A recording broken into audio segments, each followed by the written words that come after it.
Olá, bem-vindos a esta análise. Hoje a gente vai fazer uma coisa um pouco diferente. Vamos costurar uma única e poderosa história a partir de 4 textos antigos bem distintos entre si. É uma exploração de como o drama humano e a ordem do universo podem estar, de um jeito surpreendente, totalmente conectados. Pode parecer uma pergunta meio fora da caixa, né? O que uma coisa tem a ver com a outra? Mas é exatamente esta jornada que a gente vai percorrer. Vamos ver como uma história bem específica sobre conflito e violência pode, na verdade, nos levar a uma compreensão muito mais profunda da sabedoria que parece sustentar toda a realidade. Então, vamos lá. Nossa história começa numa escala bem humana, bem palpável. A gente entra no meio do drama de Jacó e sua família. Um relato de medo, engano e violência, que de muitas formas ainda ecoa muito forte nos dias de hoje. Imagina só a cena. É um momento de tensão máxima. Jacó está apavorado, esperando a vingança do irmão, Esaú, a quem ele enganou anos atrás. Ele se prepara para o pior, divide a família, faz de tudo para se proteger. Mas o que acontece é chocante. Em vez de violência, o que ele recebe é um abraço. Em vez de vingança, lágrimas de reconciliação. É um momento de graça que ninguém esperava. Só que essa paz recém-encontrada, é tragicamente curta. Um ato de violência terrível contra Diná, a filha de Jacó, acontece e simplesmente despedaça esse momento de reconciliação. Essa atrocidade acaba abrindo a porta para uma vingança que vai mergulhar a família toda de volta na escuridão. E a resposta dos irmãos de Diná é brutal e calculada. Primeiro vem o engano.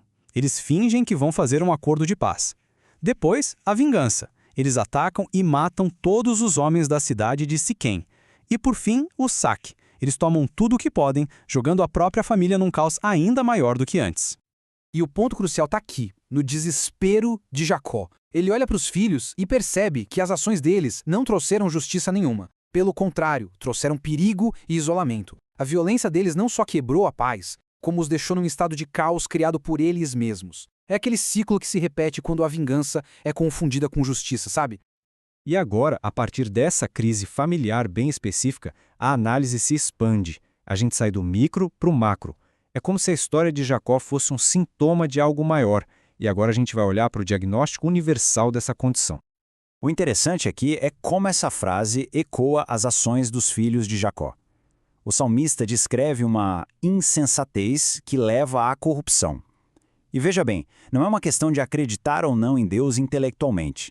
É sobre viver como se as próprias ações não tivessem consequências morais ou divinas. Foi exatamente o que Simeão e Levi fizeram. Executaram a vingança sem pensar um segundo no perigo em que colocaram todo mundo. Pois é, o Salmo 14 pinta um quadro bem sombrio, né? Ele sugere que aquele caos que a gente viu na família de Jacó não é um incidente isolado. Na verdade, é um sintoma de uma condição humana mais profunda, uma luta constante contra um caos interno que continua sendo muito relevante. E depois desse diagnóstico tão pesado, a narrativa dá uma virada brusca. A gente passa da análise do problema para uma solução proposta. É um convite, direto e pessoal. E aqui está o convite. Ele ressoa através dos séculos, né? É uma resposta direta àquele cansaço, àquela violência e ao peso da corrupção que a gente viu antes. É uma oferta de alívio, bem no meio do caos. Mas o que significa esse descanso? A metáfora usada aqui é a de um jugo ou canga. Então a oferta não é a ausência de esforço ou de responsabilidade. É, na verdade, a troca de um fardo que esmaga por outro que é diferente na sua própria natureza.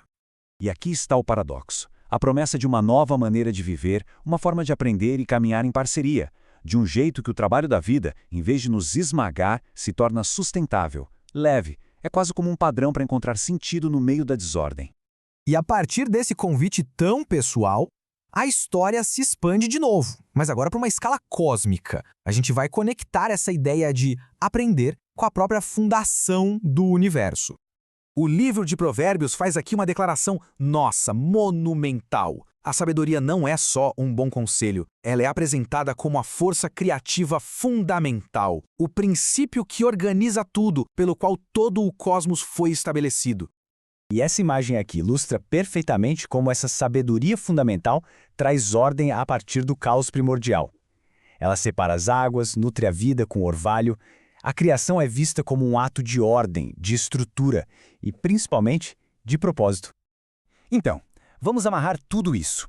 Percorremos um caminho bem longo, né? Começamos com uma família em crise, no meio da violência, e chegamos na arquitetura da criação do próprio universo. Nossa jornada nos levou por 4 estágios bem claros. A gente começou com o caos humano lá em Gênesis. Depois, passamos para o diagnóstico universal, no Salmo 14. Em seguida, encontramos o convite, em Mateus.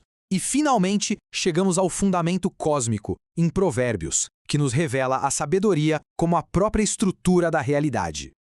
O que nos leva a esta última reflexão? Se a própria estrutura do universo é baseada numa sabedoria que cria ordem e vida, como a gente pode alinhar as nossas vidas a esse mesmo padrão? Como a ordem do cosmos pode nos guiar para longe do caos que a gente mesmo cria? Fica aí a reflexão. Obrigado por acompanhar.